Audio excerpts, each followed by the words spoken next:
Good afternoon. Welcome. Welcome to the Economic Club of Florida. Welcome to our 573rd meeting in our continuing series of distinguished speaker programs. My name is Marian Hoffman, and I have the honor of being your club president. I now hereby call this meeting to order, and if you please silence your cell phones so that we are uninterrupted. And now I ask my friend Matt Muller if he would please lead us in the Pledge of Allegiance.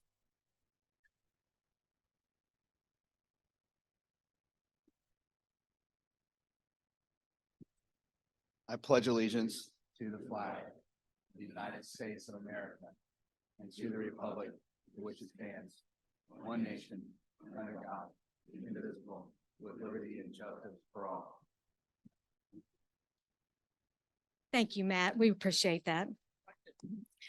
Welcome again, everybody. We have another exciting and informative program. Our speaker today is Mr. Armando Pimentel, President and CEO of Florida Power and Light.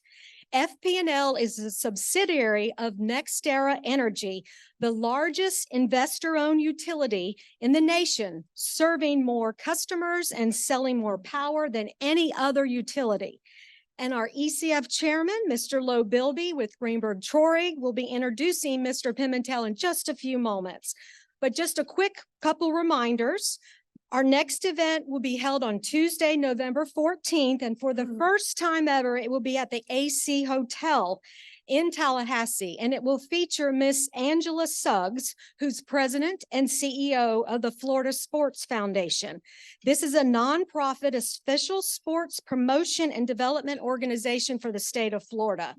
And this year's December program will actually be a holiday reception at 5:30 at First Franklin Financial Services. And I think December 6th, I think is the date. And details will be forthcoming. And you won't want to miss these programs. So now an important part of our program is to thank our sponsors. And as you know, our sponsors are critical to the success of the club. And today we actually have two sponsors. Our program sponsor is Manasa Shaw Manassi. Thanks to Josh Waters. Josh, stand for us, please. I appreciate you. And our presenting sponsor is Florida Prepaid College Foundation. And we have the Florida Prepaid team here. Cindy, Will, would you all stand? Then thank you, of course, and we'll say to Kevin as well. If any of you all would like to be a sponsor or know of a sponsor, please see any members of our board.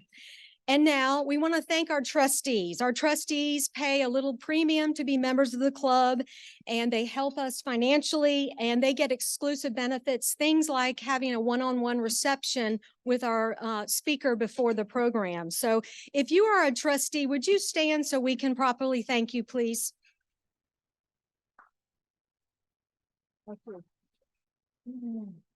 Thank you so much. We have many guests, and I want to say that we had a very successful new member recruitment led by our Vice President of ECF, Katrina Roll. It led to 66 new members. So we want to thank the new members. If you're a new member who joined in 2023, if you would please stand up.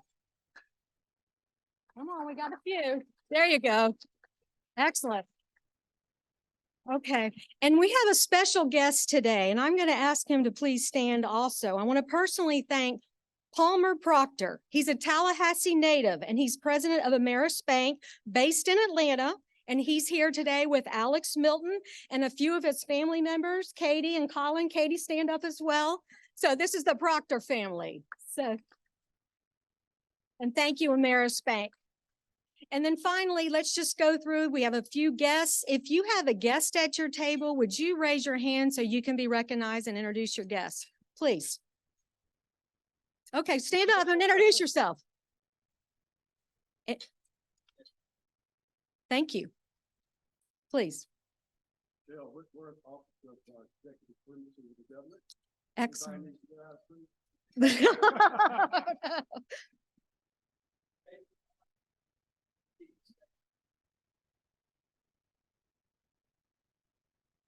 Excellent. Excellent. Am I missing anybody else? Yes, please, Cindy. Okay, thank you. And Ken, will you stand and introduce yourself, please? Because you're in from out of town as well. Oh, you got two Kens, don't we? Yes, yes. Okay, please. Okay. Who was on first? Hey, my name's Ken Lawson. I'm out of Tampa. And we're about Atlas Global. Provide finance to the disaster every time. Thank you. Yes, I'm Ken Hoffman. I'm with Florida Power and Light. Excellent. Thank you. And now let me quickly introduce the head table before we get right into the program. First, to my immediately left at the end of the table, Mr. Lo Bilby. Lo is the chair of the Economic Club of Florida. Lo's a business trial lawyer representing clients in complex commercial trials and administrative matters. He's a principal with global law firm Greenberg Traurig, and he appears in courtrooms throughout Florida and nationally. Lo regularly is listed on the best lawyers in America, and he serves on several Florida Bar statewide practice committees, and he's been the president of the Tallahassee Bar Association. He's a former state court prosecutor in the Florida Second Judicial Circuit. So now my fun fact for Lo, because I always like the fun facts. Before attending law school, Lo surfed competitively in Eastern Surfing Association along the California coast. He says he almost chose that career path instead of becoming a trial attorney. Sometimes while at the beach, after all those long years, he wonders if he made the right decision. And next we have our sponsor, Kevin Thompson. Kevin is the executive director of Florida Prepaid College Board and the executive director of the board's two direct service organizations that you have heard about earlier, one of them. Florida Prepaid is the largest and most successful college prepaid program in the country, with over 15 billion in assets and over 1 million plans sold. Kevin has served as executive director since 2012, and prior to his work at Florida Prepaid, he held financial and administrative leadership roles in several state agencies. He began his career in public accounting. He's a certified public accountant and holds 2 degrees, bachelor's and master's from Florida State University. And he's married and has 2 daughters. And here is his fun fact. When he's not working, you'll most find him water skiing, and he's a slalom expert. So I was asking him about that, and that's hard. So thank you. And next we have Matt Moeller. Matt is External Affairs Specialist Project Manager for Florida Power and Light Company. He and his wife, Rachel, have 5 children, ages 4 to 12. Matt serves on boards of the Florida Alliance to End Human Trafficking, the Florida Agriculture Museum, Junior Achievement of the Big Bend, and also Tallahassee Classical School. Matt is very active in FP&L's sponsorship of Florida 4-H public speaking competition, and he's a former vice president of Indian River County Historical Society, which is a self-proclaimed Teddy Roosevelt conservationist. Here's his fun fact. Matt trained under the guidance of Florida Hall of Fame boxing trainer Gus Curran. I said that right? But a glass jaw kept him from realizing his dream of being a professional fighter. So I learned about a glass jaw getting ready for that. And then finally, we have Debbie Kearney. Debbie has devoted her 35-year legal career to public service. Before she retired from the Citizens Property Insurance Corporation as the Ethics and Compliance Officer, she served as general counsel in all 3 branches of state government for a total of 7 departments of state. She served both Democratic and Republican leaders and numerous state agencies, the governor's office, and the Supreme Court. Debbie now serves as the secretary of Survive and Thrive Advocacy Center, a nonprofit that provides education and assists victims of human trafficking. And then finally, here is Debbie's fun fact, which I got a real kick out of. Debbie joked with me that she attended Woodstock. And then she said, and she remembers attending Woodstock. And so now I invite Mr. Lo Bilby to introduce our featured guest.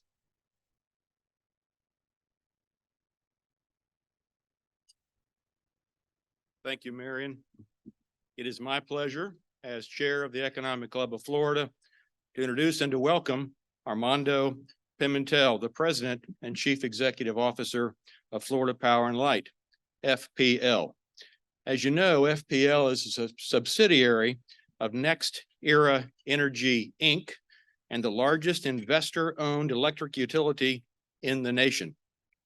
Mr. Pimentel was appointed as president and CEO of FPL this past February 2023. He's a relative newbie. Prior to his appointment, though, as president and CEO of Florida Power and Light, Mr. Pimentel served as president and CEO of Next Era Energy Resources, a competitive clean energy supplier and the world's largest generator of renewable energy from the wind and from the sun. And, as you may know, is a world leader in battery storage, what the world needs right now. Of equal interest is that Next Era Energy Resources operates 3 nuclear power plants in 2 states, and its parent company, Next Era Energy, operates one of the largest nuclear power fleets in the United States. Mr. Pimentel was previously, as he served as Executive Vice President, Finance and Chief Financial Officer of Next Era Energy. Before joining Next Era Energy, Mr. Pimentel was a partner at Deloitte & Touche LLP, and he held various client and leadership positions in the financial services and energy industries. He also led Deloitte's Power and Utilities business segment. His career reads power. From 1996 to 1998, Mr. Pimentel worked in the office of the Chief Accountant of the U.S. Securities and Exchange Commission as a professional accounting fellow, and he holds a Bachelor of Science degree in accounting from Florida State University. Please welcome Armando Pimentel.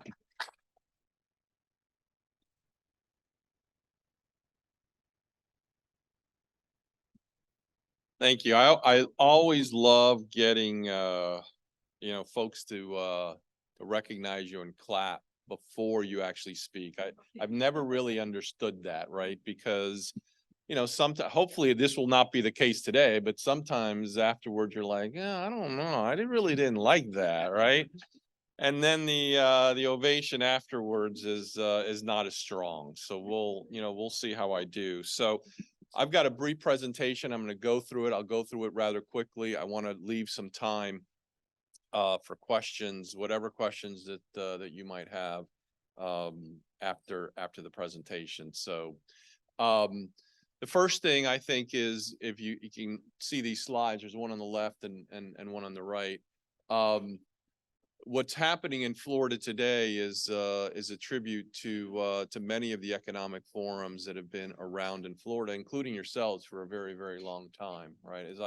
As I go across the country, as I'm sure many of you do, and you're in business circles, inevitably one of the questions that comes up is, well, what are you guys doing in Florida? The growth is unbelievable that you folks have, and it's always followed up by a personal anecdote, like my brother-in-law and sister just moved to Florida for this opportunity, or my carpenter that I've been using for 20 years just moved down to Orlando for the opportunities, or gee whiz, I'm hearing a lot of recruitment talk from some of the companies in Florida in my local social circles. So it's not only what folks are reading in the media, it's all of these personal experiences that folks are having in their life. And as you can see by the charts that you have above, Florida is just an economic powerhouse, and will continue, in my view, to be so. And that again, that says something about folks like you and organizations like where you sit at today. So what about the Florida economy, right? The Florida economy is growing. It's growing significantly. As I've always said, even when I was at the other side of the house at Next Era Energy, whatever happens in the Florida economy affects us directly. And if it's a positive development in the Florida economy, in other words, it's more and more people that are moving into the state, that's great for Florida. And guess what? It's pretty okay for us too, right? We're the ones that are serving the electricity needs for the businesses for half of Florida. We're also the ones that are serving the electricity needs for more than half of the population of Florida. We like to say we have 5.8 million customer accounts. Those customer accounts are meters. We serve a lot more people than that. Over half of the population in Florida is served by Florida Power and Light, and we're very happy to be there. One of the questions that I received as we were leading up to this presentation is, what is 35 mules? Let me just you can raise your hand. You know, not literally what 35 mules is. I mean, if I brought in 35 mules, I think we could all say, yeah, that's 35 mules. Does anybody know what 35 mules is? So less than 0.05% of the audience knows about 35 mules. So 35 mules is an innovation hub that was started by Florida Power and Light Company around 2020.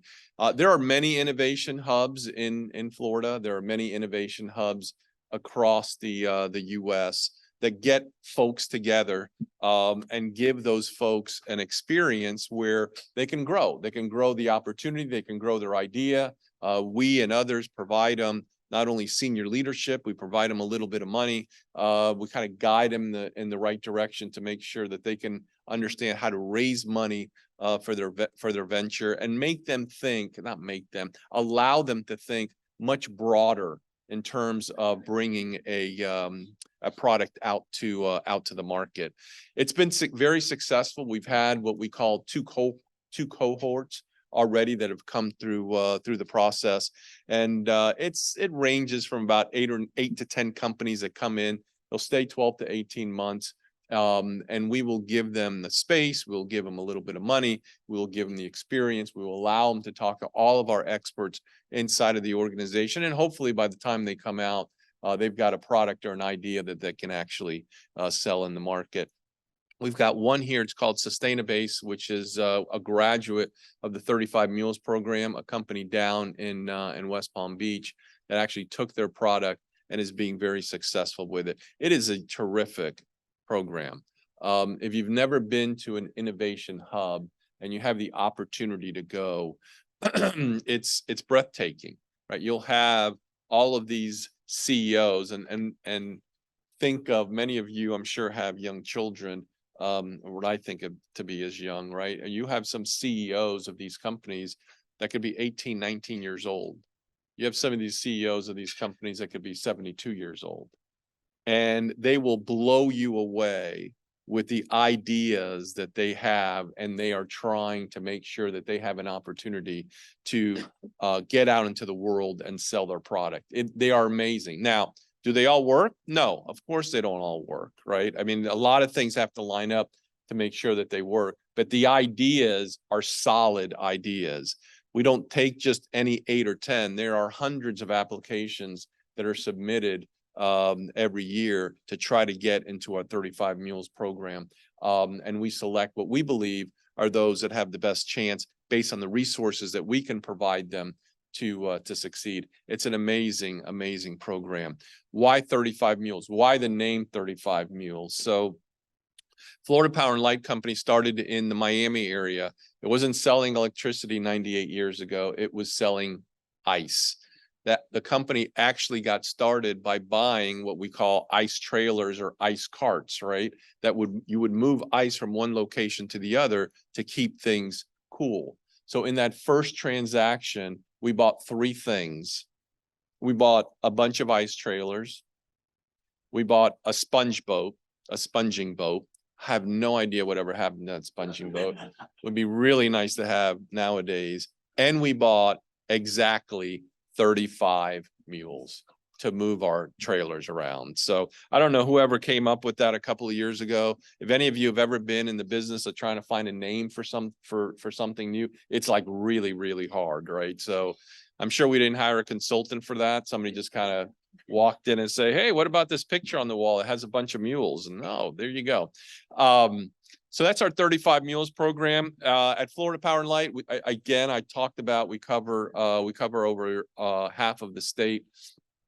And we have the largest power fleet in the US. We have the largest number of customers. We sell the largest amount of power in the country. A lot of that is because the economics in Florida have been powering Florida Power and Light for a very long time. If we go on to into this next slide, the thing that has resonated with Florida Power and Light leadership for a long time, obviously this didn't start out with me 8 months ago, is how can we solve the riddle or the complex problem of being able to give our customers reliable power that is affordable. It's not an easy thing to solve. And if you try to add to that reliable power that is affordable and has less emissions than what you were trying to use just 5 years ago, if you try to roll all of that together, it's a really difficult thing to do. But at FPL, one of the things that we always have at the very front end of the curve when we're looking at opportunities is, what's this going to do to the customer bill? Because there's a lot of things that we can do where we believe it would improve the customer experience, right? There's lots of stuff we could do, and we're doing a lot of those things. But what is the effect? Let's start out with, what is the effect on the customer bill? Because if customers are happy, your regulators are going to be happy. And if your regulators are happy, it's more than likely that your investors, your shareholders are going to be happy, right? If your customers aren't happy and give reasons to the regulators that, hey, maybe those guys at FPL just aren't really doing a good job, and makes those regulators ask questions and push you in a direction that is not necessarily what your view of the world is, it's very likely that the end result will not be good for your customers, for you, or your shareholders. If you keep your customers at the very front end of that curve and they're always in your front end decisions, it makes a difference. So I show this slide as much as possible. It shows we have one of the lowest bills in the nation, roughly 25 to 30% lower on a national average than everyone else. Again, and that's because we provide clean, affordable, and reliable power. Bunch of squiggly lines on here that you won't understand, but all it says is that we are more reliable than anybody else generally in the nation. We have won a reliability award 7 out of the last 8 years on a national basis. Again, let's do the right thing for our customers, and let's make sure that the power is affordable. We live in a growing state. I've covered that part, which is the left, but we also live in a state that has a lot of hurricanes. And it is what defines Florida Power and Light nationally. When I worked at the other side of the company, I would continuously bring CEOs from other utilities around the nation down here so they could see what a Florida Power and Light was doing in terms of emergency preparedness. Because emergency preparedness for us is mostly hurricanes. For others, it means other things. It means ice storms. It means earthquakes. It means fires. You can imagine what it means to other utilities. Other utilities, the California utilities, we all know the California utilities, they're friends of ours. When they were having their fire issues early on, they would come down to Florida Power and Light to understand what we did in hurricanes, right? Why were we able to underground power lines? How were we able to do it so efficiently? What did the metrics mean when you actually undergrounded power lines in a hurricane, and what that could mean to them in fire season? And around the nation, these folks would come, and they still do. By the way, we go out and see them too. Right, we go out. We haven't invented all of the best tools in the toolkit. We'll go out and understand what other folks are doing to make sure that it works for us. This says we're reaching an inflection point. So I've gotten a couple of questions when I met some of you before the lunch about renewable energy. Recall that the other side of the business that I ran for 8 years, we did everything on that side of the business, right? So we're not known for doing everything at NextEra Energy Resources. So this is the non-FPL, but at NextEra Energy Resources, we owned 3 power plants. We own the most wind and the most solar of anybody in the nation. We own the most battery storage of anybody in the nation. But guess what? We also drilled for oil. We also drilled for natural gas. We also own oil pipelines. We also own gas pipelines. We also own natural plants that burn natural gas. We also own a lot of transmission infrastructure. We also are a trading organization, right? So we trade power and we trade gas. And we're also a retail organization in those places, in some of those places across the United States. So NextEra Energy Resources is, when you think about an all of the above energy company, that's what I ran for 8 years. And so coming over to Florida Power and Light, what we are getting, because we're building a lot of solar at Florida Power and Light right now. And I'm going to tell you why we're building all that solar in a minute. But coming over to Florida Power and Light, we have all of that experience in-house as to how is the solar going to do? How do we have to build it? How can we make it cheaper? And by the way, we could build it at Florida Power and Light at the same time that we're building it on the other side of the company. We have massive scale. And massive scale in the energy business is needed to keep prices down. If I'm competing with someone that is trying to build, let's say 10 solar sites a year, and I am building 60 solar sites a year on a combined basis, guess what? I can actually have a pretty darn decent commercial discussion with you as to why you should sell me those panels cheaper. And that is a huge benefit to the customers here in Florida. But why are we building them? I mean, why are we building so much solar? Many of you have probably seen our solar projects throughout Florida. We have 66 solar projects today, all across the state. By early next year, we'll have over 100 solar projects in operation.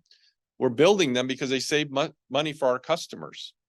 That's why we're building them, right? It makes sense for our customers to reduce the amount of natural gas that we're burning at Florida Power and Light and increase the amount of energy that we're getting from solar. We saw it over on the other side of the business when I was running that, and now we're seeing it at Florida Power and Light. In the last couple of years, we have had significant fuel savings from our solar panels all across the state. Does that mean we don't like natural gas? No, I love natural gas, right? Florida Power and Light burns more natural gas than any utility in the nation, than any utility. That's how much natural gas we buy. But would I rather build solar panels that ultimately save customers money and stop importing gas from Texas and Oklahoma? Yes, I actually would. I'd rather Texas and Oklahoma take their gas somewhere else and we get free energy from the sun here in Florida. We're going to have a lot more solar that we are going to build in Florida, and a lot of it is going to be backed up by battery storage. I get a lot of questions on battery storage. What's a battery storage? How many of you own an electric vehicle? So 1% own an electric vehicle. Battery storage is, if you could imagine, I would not suggest that you do what I'm about to say, right? But if you go inside your electric vehicle and you take one of the batteries and rip it open, take a knife, take it down the side and figure out and look at what's inside, it looks like a bunch of brand X AA batteries. They don't exactly look like AA batteries, but you'll get the hint if you ever do it. I suggest you don't, but you'll get the hint, right? So what do we do for battery storage on a large scale? We have these, these 18-wheeler semi trucks that you see down the road. Imagine one of those things filled with AA batteries, sophisticated AA batteries, but AA batteries nonetheless. That's what battery storage is. And so when the sun starts going down at 5:30, 6 o'clock in the evening, guess what's going to take you through the next 4 hours of the peak of the electricity use? That battery storage. It is an absolute game changer. Storage in the electricity sector is not new, right? We've been using it for a long time. We've been using hydro out west as sort of storage, right? So you run it down, you run the water through the turbines when you need it, right? During the end of the day, that's your battery storage. And then when the solar comes out or your gas plant is running, you take that water and you pump it back up to the front, to the top. And then when you need it, you run it back down. And solar storage isn't new, right? How many of you have the landscape lights that you just put in the yard and when the sun goes down, they pop up? All right. So the solar storage has been around a long time. Now, the problem is that if you take a bunch of those lights and you put them on your roof, that's, it's not really economical, but the technology is there and we're taking huge advantage of it. I think I forgot to turn the slide before, so apologize.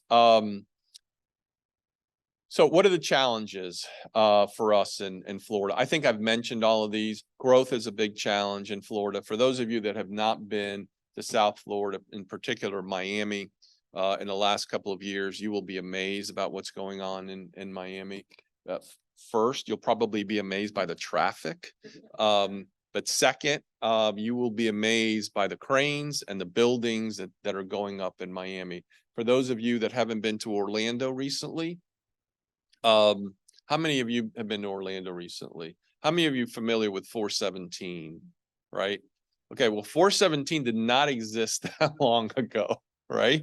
And it is like packed all of the time. Tremendous road construction, tremendous amount of building everywhere. In the Jacksonville area, in the Tampa area, in the Southwest Florida area, and from the Jupiter area in Southeast Florida, all the way down to Miami. It is just a tremendous amount of growth. All of that growth I just mentioned is in our area. And it's a challenge. It's a real challenge to keep up.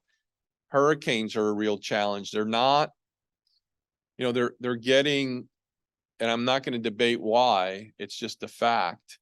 They're getting bigger and they're getting stronger, right? It should no longer surprise us that we see a hurricane close to one of our coasts and the weather folks are telling us it's going to be a category 1 and within 12 hours, it's a category 3 and then it's a category 4.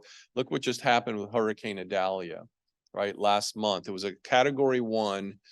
In less than 24 hours, it got to be a category 4, just buzzing up the west coast of Florida and the Gulf Stream, and then it hit as a category 3 inside of the state. Hurricanes are stronger, they're larger, and they affect our system. Those are the challenges. And by the way, with Hurricane Idalia, we had less than 0.03% of our solar panels that were affected. 0.03, which was roughly the same percentage that we had last year when those hurricanes hit Southwest Florida. These panels are terrific. Once the storm passes, they're generating power. They generate power right up to the time that the storm comes and the clouds come. They're pretty terrific. We've had a huge transformation in Florida over the last 20 years. We took down a lot of our old natural gas plants. I explained this very easily. And for some of you in the crowd, this is going to make sense. For others of you, you're going to turn to your neighbor and ask, what in the hell is he talking about, right? So how many of you remember the 1974 Cadillac Eldorados? Okay. Boy, less than half. Now I really feel old, okay? So the gas mileage on those was like 10 miles a gallon, right? What we have done in Florida over the last 20 years is essentially gotten rid of all of our Cadillac, 1974 Cadillac Eldorados, and replaced them with little bitty Toyota Corollas. They both burn on gas. They both burn gasoline, but one is 10 miles a gallon and the other one's 36 miles a gallon. And so all of the old natural gas plants in Florida, we tore down and we put up brand new natural gas burning gas plants in Florida. And it was like going from the Cadillac Eldorado to the Toyota Corolla. And in that span, we have saved customers $15 billion of fuel just by doing that. Right. So while others were sitting around and we were looking at the growth in Florida, and we were again, first focused on our customer bill, we said we better get all these Cadillac Eldorados off the road, right? And we're still burning, again, I told you, we're burning more natural gas than anybody in the nation. And we are the most efficient in the nation. And you will be able to see that if I remember my slides correctly. On this next slide, you'll see this video of us tearing down one of our old natural gas plants. Now that I'm sitting here looking at that, we probably on the right should have had a video of one, one of those time lapse ones of a new gas plant going up at the same time. But if any of you have seen our new gas plants, they're beautiful. They're lower, they're shiny, and they burn less natural gas and less O&M. Where are we going in the future? If you can see the charts that I have here on the left, in the 1980s, we burnt more oil than anybody in the nation, right here at Florida Power and Light, right? And back then I was not around, right? We were smart enough to say, burning fuel oil when that oil is coming from nations that hate us is probably not a great idea. So what did we do? We built those natural gas plants that you just saw me tear down. But we didn't stop there. We tore those down, and now we have the efficient plant. You can see where we're going in the future. Natural gas is still going to be significant for us in Florida, but so will solar energy. This is just a chart with a bunch more squiggly lines saying that we are very, very efficient. We're running a bunch of Toyota Corollas, in other words. There's a lot of other stuff that has happened. I am going to flip through here. It's going to be very difficult for me to see those numbers that come up. But if you will excuse me for just 1 second, I'm going to go over here. I'll speak loudly so I can explain some of these slides to you. And take the microphone with me. Why didn't I think of that before?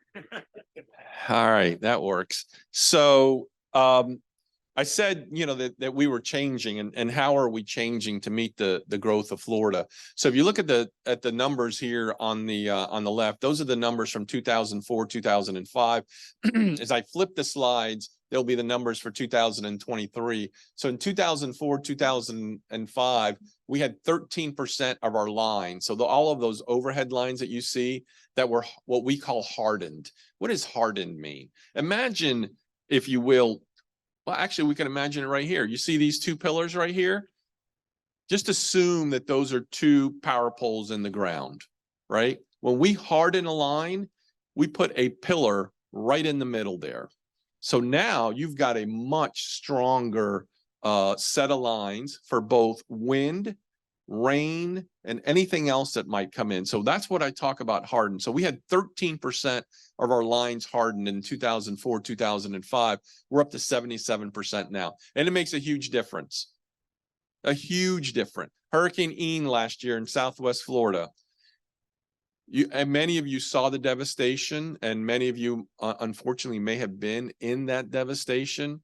We did not have one transmission pole down. Not one pole came down, right? So we've invested a lot of money to make sure, but it makes a difference, right? We got folks up and running in that storm much quicker than we would have been able to do so. Concrete or steel transmission structures, 58% in 04, 05. That's up to 94% today. That'll be up to 100% by the end of this decade. Miles of vegetation trimmed on average annually, 8,000 miles. That's up to 17,000 miles. So we love Florida, right? We love Florida. Guess who else loves Florida? The rain loves Florida, right? And guess what trees and shrubs love? The rain and the sun. The stuff doesn't stop growing here. We have to trim more. We're trimming twice as much as we were doing before, so it doesn't come into our power lines. Intelligent devices installed 257 to 208,000 now. Let me tell you what intelligent devices are. So if you see, since I've given you the visual of the two pillars being electric poles, imagine the wires, the electric wires going up on those poles. We now have what we call automatic feeder switches. Well, that was easy before. Automatic feeder switches. What do the automatic feeder switches do? Imagine the line is right there and you have a tree on this side and the tree branch falls on the line. Before, if that would happen, the breaker would open. And by the breaker opening, that just means no more power will flow through that line. We would have to roll out our trucks to all of those customers to figure out what the problem was, right? It could be hundreds or thousands of customers, right? But now power isn't flowing on that line. So we got to roll out trucks and we got to go figure it out. And by the way, we don't know that it was here. We have to patrol this entire area to figure out where the problem is before we could reset it. Now we put a switch on these lines. So branch fall, breaker opens, so power stops flowing. After a few seconds, it closes again. Because guess what happens most of the time? It wasn't a tree that fell on the line, it was a branch. So the branch hit it, breaker open, no power, branch fell down, breaker closed, everybody has power. We didn't have to roll a truck. You didn't have to, well, unfortunately, you had to probably do the oven or something, right? The clock on the oven, which is, I can't imagine. In today's, see, this is I got to get it. So how come we have not figured that out? Seriously, how can we not, right, have figured that out? I mean, it was okay in the 80s, you know, the VCR and the VHS or whatever, but my gosh, we have these little devices that could put people on the moon, and we cannot figure out that, you know, to build an oven, to manufacture an oven, that doesn't happen. Anyway, so you can see the 208,000 switches, people get their power back on earlier, and we spend less money and we keep our costs down. That's a big part of the automated switches. Well, this clicker was working great before. Okay. Remember, I briefly spoke about power lines and getting them underground before. That is huge for us. We have an entire program to be able to do that throughout the state of Florida. I don't know if any of you that live in an FPL territory have actually seen that going on. These are really what I call community lines. These are not the big lines. So in your community, those community lines are the weakest link, right? They're the smallest pole, they're the smallest wire. They're also the ones where you were not supposed to plant that avocado tree under that line, but you planted that avocado tree, didn't you? Right? And now that avocado tree branch is hitting the line, and your neighbor is losing power.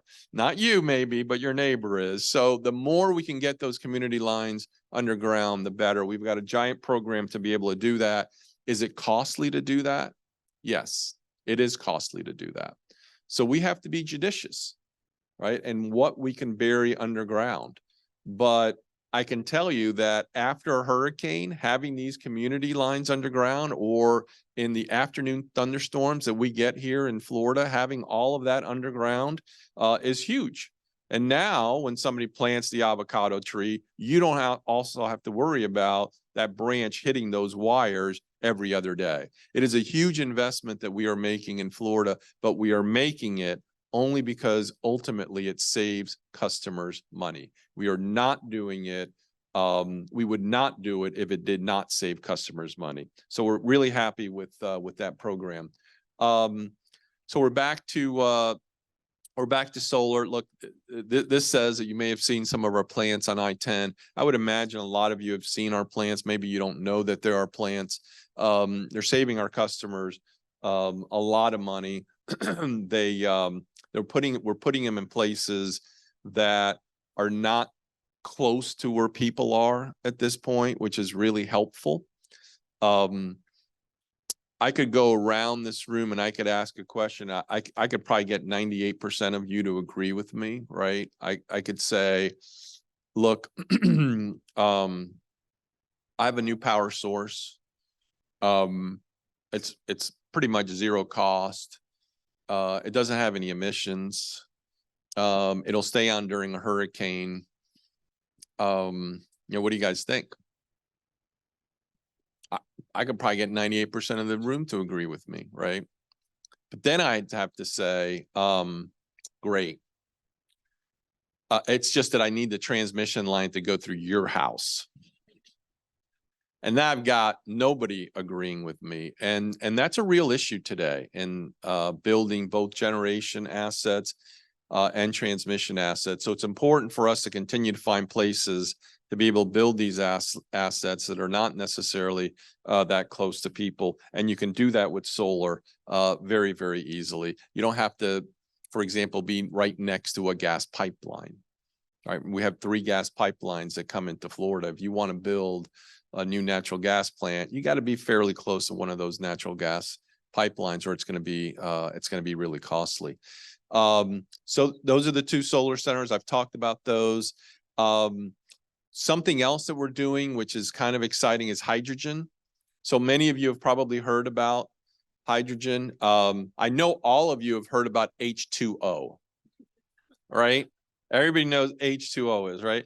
Does everybody understand what the H is in H2O, right? That's hydrogen. So you can create what we call green hydrogen. So we have all of these solar plants. Oh, here we have a video. I forgot we had the video. We have all of these solar plants. You can have the solar plants actually provide power to an electrolyzer. All an electrolyzer does is separate the H, right, from the H2O. So you have hydrogen. You're now going to be able to use that hydrogen to run your fossil plants, your natural gas plants. It's really exciting. We are experimenting with it now. We're going to have our first pilot done by the end of the year. We're going to take this pilot. We're going to experiment a little bit more with the pilot. But think about that, right? You're splitting the H2O. You're getting the hydrogen, and instead of burning natural gas, you can just burn the hydrogen through the turbines. While we love natural gas, and I've said that about 10 times, I will continue to love natural gas, and we're going to continue to be the largest user of natural gas in the nation. It's also important to remember we live in a state that has 3 natural gas pipelines that come in it. We need those 3 gas pipelines all of the time. And so one of the risks when you're running Florida Power and Light Company is what happens in a hurricane or another natural disaster when you don't have one of those natural gas pipelines. So a lot of what you're seeing with solar, potentially with hydrogen and other uses, is to determine whether we can actually diversify away from all that natural gas. We're also, so think about the customers. What are the other things the customers want? The 3 folks in this room that own electric vehicles will be glad to know that we are also providing home charging. It's going to be a must-do as we move through the revolution. I know there are some that believe that the electric vehicle revolution is sort of like the talk of the day and not something that is going to have a lot of legs long term. I got to tell you, I spent a lot of time with battery technology. So I have a view as to where the cost is going with battery technology. There is a reason, and it's not just some of the federal incentives. There is a reason why all of the car manufacturers in the world are moving to battery tech EVs very quickly, right? They have seen the handwriting on the wall, and that handwriting on the wall is in the next decade. So in the 2030s, it will be fairly difficult for you to to make an economic decision on a car that is not an electric car.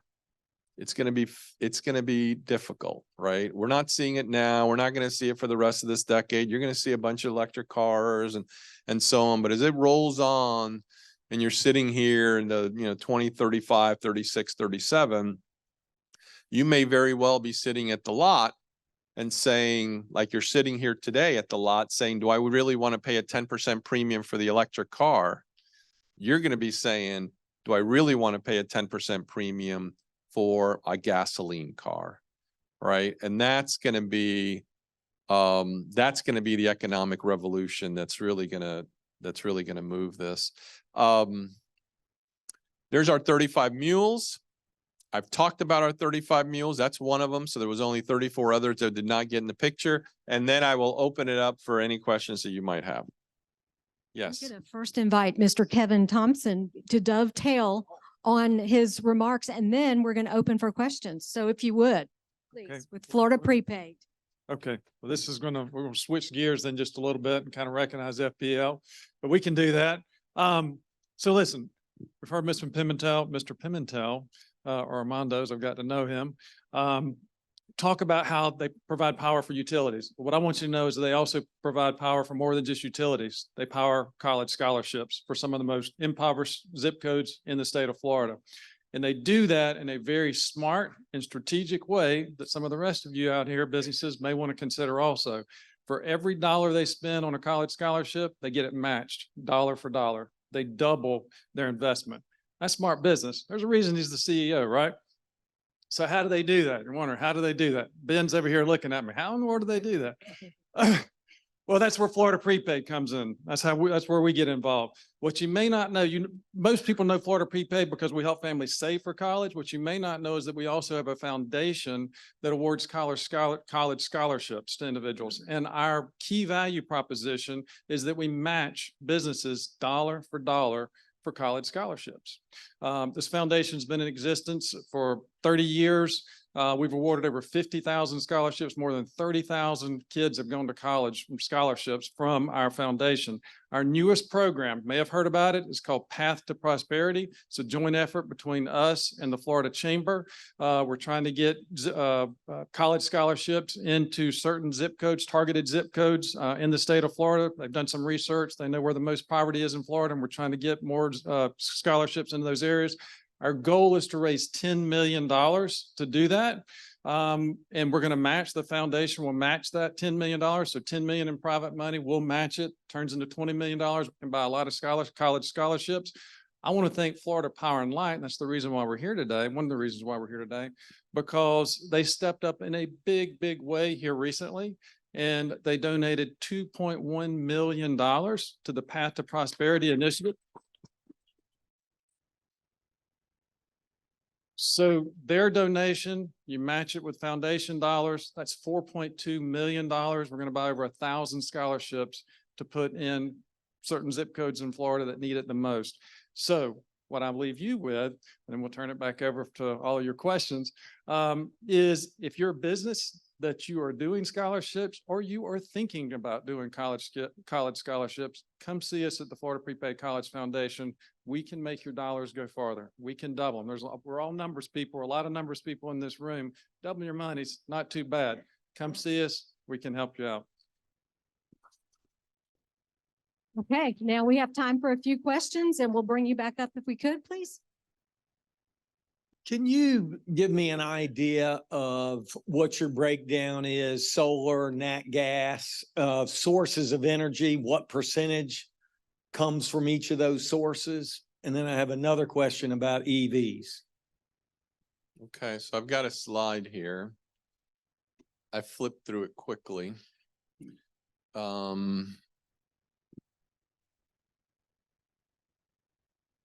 Andrew, we do have a slide, don't we? Did I already skip it? I love this slide because you got to click through it 8 times. Everybody knows my slides except me. That's perfect. So, so here's the answer to your question, right? So in 2001, this is where we were on the pie chart. You can see where we are in 2022. You can see how much natural gas we have, continue to have, and will continue to have. You can see the nuclear, and you can see the solar today. So what's going to happen, if you can just imagine that 2022 slide, the 71%, that blue is going to get smaller. The green, which is the solar, is going to get bigger, and the nuclear will remain the same. So where do you think the green will be in a decade? By 2033, I think the green will be 25%. Wow. It's a big number. Yeah. So you were talking about hydrogen, and I was thinking about the Inflation Production Act. There's hundreds of billions of dollars being invested in technology that that's not on the ground. Mm-hmm. How long before it will make a meaningful contribution to sourcing power? So I'll answer that in 2 phases. So one, at Florida Power and Light, the Inflation Reduction Act is making a huge difference because when I say that solar is economical and we save money for our customers, that's because of the Inflation Reduction Act, right? That is because of the production tax credits of building solar for our customers. The Inflation Reduction Act also has a piece on hydrogen, right? Hydrogen credits. We will use those hydrogen credits in our very small project that we have. It's really a pilot project. On the other side of the business that I used to run at NextEra Energy, the Inflation Reduction Act is also making a big difference, both on the wind and the solar side, and it's starting to make a difference in hydrogen. What you have to understand about hydrogen today is there's a lot of hydrogen that's being made by just burning fossil fuels, by burning natural gas. And so when natural gas prices are low, the output, if you will, is pretty cheap. To actually avail yourself of the credits from the Inflation Reduction Act and to make it economical and commercial, you're likely going to need natural gas prices to go up, right? Or you're going to have people that are willing to pay a premium for hydrogen products, to have either a hydrogen product that is created from renewables, which is called green hydrogen, or a hydrogen product that is created from fossil products, but where the emissions is then stored underground, which is called blue hydrogen. So hydrogen has been, as part of the Inflation Reduction Act, very slow to get off the ground. And it's been slow to get off the ground because although natural gas prices rose last year, as many of you know, they're kind of back to where they were historical levels. And there's a question as to whether they're going to rise significantly enough to make a lot of the hydrogen products economical. One provocative question before you go. EVs, is it the ethanol of our generation where it takes more energy to produce it than it saves? So did everybody hear the question, right? Is it the ethanol of our generation? I don't know that I could do a fair job of answering that question because I don't understand the economics of ethanol, right? If I knew more about the economics of ethanol, I could do a compare and contrast of the two. What I have spent a lot of time on, really because of my old job, is understanding battery technology. Because why? Battery technology is critical to renewables. Has not been that critical to renewables in the past because renewables are just such a small part of the grid that it really didn't matter that the wind blew sometimes and the solar only worked during, when the sun was out. It wasn't that critical. You could put these renewables up on the grid almost anywhere. It didn't really affect it. As renewables get more and more concentrated, it is important that battery technology and battery storage is a big piece of it. So I spent a lot of time understanding where's battery prices going, right? What's going on with all of the source materials for batteries and so on. And what I've come to understand, and again, I'm not the only one that has this view, and I talked about the car manufacturers, is battery technology is going to get very cheap. Very, very cheap. And once it does, it's no longer going to be economical to buy gasoline powered cars. Now, that prediction that I just gave you, I first saw that prediction maybe 6 years ago, that would be the case by the end of this decade. We at NextEra Energy did not believe that would be the case by the end of this decade, right? And for a lot of reasons that I won't go into. I am now starting to be convinced that actually is the case mid to late next decade. And when that happens, again, when you go to the car lot today, you pay a 10 or 20% premium for an electric car. And that might make sense for you in your own situation, but it doesn't make a lot of sense for a lot of people. You're going to be in the opposite situation. And then you're going to have to decide, do I really want a gas powered car? Because by that time, the range anxiety will have gone away. We will have electric cars that could go 800 miles between charges, not 350 to 450. Yes. Armando, thank you for being here today. I ask you this question as a shareholder of NextEra Energy and as a shareholder of NextEra Energy Partners. You seemingly had a very innocuous statement from NextEra Energy Partners last week that because of interest rates going up, capital cost expenditures were going up, and the rate of dividend growth for Next Energy Partners was going to go down. The street's reaction has punished Next Energy Partners by 55% on the downside, and now is affecting NextEra Energy. How do you roll out a basic economic message without the street reacting the way it did, which seemingly is just a basic interest rates going up, dividend increases are going to go down, without staring at what seemingly is a 55% reduction in Next Energy Era Partners stock? Right. So does everybody understand the question? Right. So, it requires me, I'm going to take just a couple minutes here. It requires me to talk about the economy in general, right? Which I actually spend a lot of time on, just because I like to understand what's going on in the economy and all the sectors of the economy. And I can tell you that the economy is on edge right now, right? And a lot of us don't see it every day. Right. I just read an article this morning. We have the largest amount of Chapter 11 bankruptcies in the nation, mostly by small businesses, in the last year that we've had in a number of years. Right. And a lot of us don't see that. Some of you may see that. So you've got a lot of small businesses that had fairly decent loans that at 3%, 4%, that are now going back to their community banks and are saying, I need another inventory loan. I'm expanding. I'm doing this. And they're like, and the bank is like, well, okay, but the rate is now 9% or the rate is 10%. There is a underlying part of the economy that is not doing very well at all. The S&P 500, it's up for this year, barely. Do you know why it's up? Right. It's up because of 7 stocks, not because of the other 493 stocks. Right.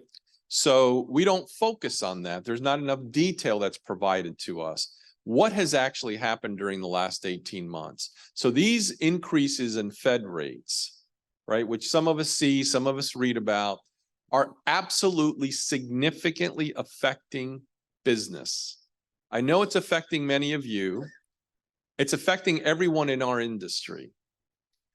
And so for a while, when rates are going up and you are a capital intensive business like Florida Power and Light or like NextEra Energy, and I'm going to leave Florida Power and Light off of this because it's not as big of an effect actually on Florida Power and Light. So these comments are really related to your comments about NextEra Energy Partners and NextEra Energy Inc. Those are capital intensive entities. If you have to, at NextEra Energy, we're going to invest over $20 billion of capital this year. We have to go find that capital. That capital consists both of equity and debt, and the cost of that is up significantly in the last 18 months. So at NextEra Energy Partners, we decided that we were going to purchase less assets and therefore decrease the dividend growth. And we said we were doing that because the cost of capital had gotten so high in the industry that it didn't make sense for us to keep buying assets, financing those assets to grow at the rate that we were growing at. By the way, that message that we gave a couple of days ago is no different than the message that many companies in the US are giving right now. Capital costs and other costs are up significantly, and we've got to figure out whether we make the decision to continue to invest. What we also said, so we slowed a subsidiary down. What we also said is, even with that increased cost of capital at the big company, at NextEra Energy, we can continue to meet the guidance, the expectations that we have provided you and other investors. How did the street, broadly defined, how did the street respond to that? They didn't like it at all. They were surprised by it. And they took our stock down And we, NextEra Energy, unfortunately, took the rest of the industry down. Because investors, while they should have known that if you're in a capital intensive industry, you've got to borrow a lot of money and everyone's cost of capital is up, right? We're awoken by the fact that interest rates are up, cost of capital is up, and we have to go find a lot of money, we and others. So utilities across the board, including NextEra Energy, are one of the largest capital players in the entire United States, right? If you go state by state, you will see that it's the utility that is generally top 2, top 3 capital provider in the state. So that's what happened.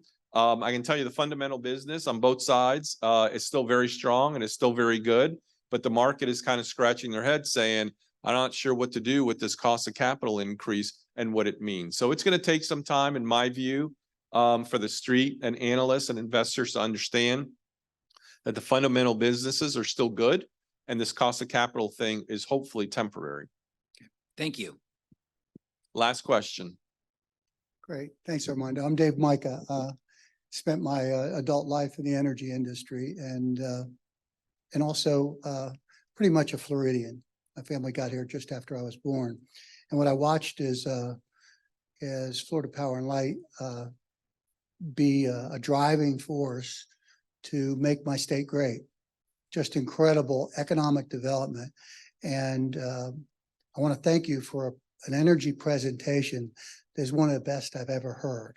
Oh, thank you. Your emphasis was perfect in my mind in the right places about reliability and about affordability.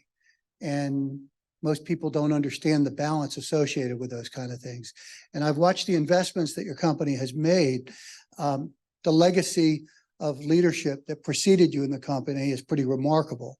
And they've made moves that have been very, very strategic for their shareholders and their ratepayers. And to do both of those things at one time is very, very difficult. I've moved in that sector now where my rate paying stuff is much more sensitive to me than probably ever before as a retiree. You're doing great things. I hope that you can continue them on. I can't find any areas that I really disagree with. I do have a question or two. Your emphasis on underground utilities is perfect, associated with not arguing about where it's coming from, just knowing that they seem to be getting more severe and where we live. Therefore, it makes some sense, even though they're costly. When you do full cost accounting on some of that things with trimming and cleanup and everything else that goes on, it makes sense to go underground, which leads me to my first question. And it's sort of a territorial question. Go And ahead. that's associated with our municipal utilities. Mm-hmm. We have one here. Our legislature felt like it was so important because one was so misguided that they decided to have the governor appoint a body to govern the one in the home of my alma mater, not yours. Mm-hmm. And that's a little rocky. I want to know what you think about the future of municipal electricity. And the one area that you didn't talk much about is your component associated with nuclear and where you see that in 15 years as well. So there's two All right, parts. so I will do that very quickly.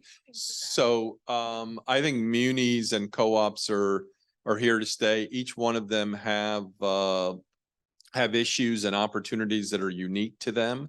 I will say that the pressures that we are seeing on cost of capital also is reflective on them, maybe not as much. So I think everybody that's in this business, whether you're investor, owner, muni, or co-op, will continue to have challenges. But I think they're here to stay. They serve a purpose. They're loved in the community, and I just don't see them going anywhere. And the second question on nuclear, we're in the process of extending our nuclear licenses at Florida Power and Light for both of our plants an additional 20 years.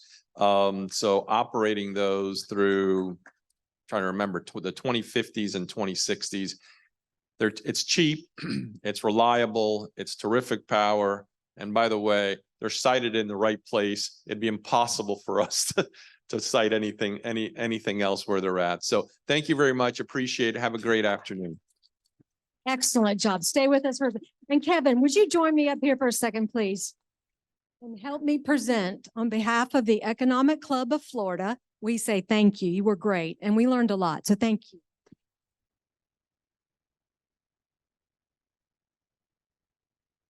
Thank you. Okay. So don't forget, the next time we will be at the AC Hotel, November 7th, the Florida Sports Foundation. Thank you all very much for coming today. We appreciate it. Thank you.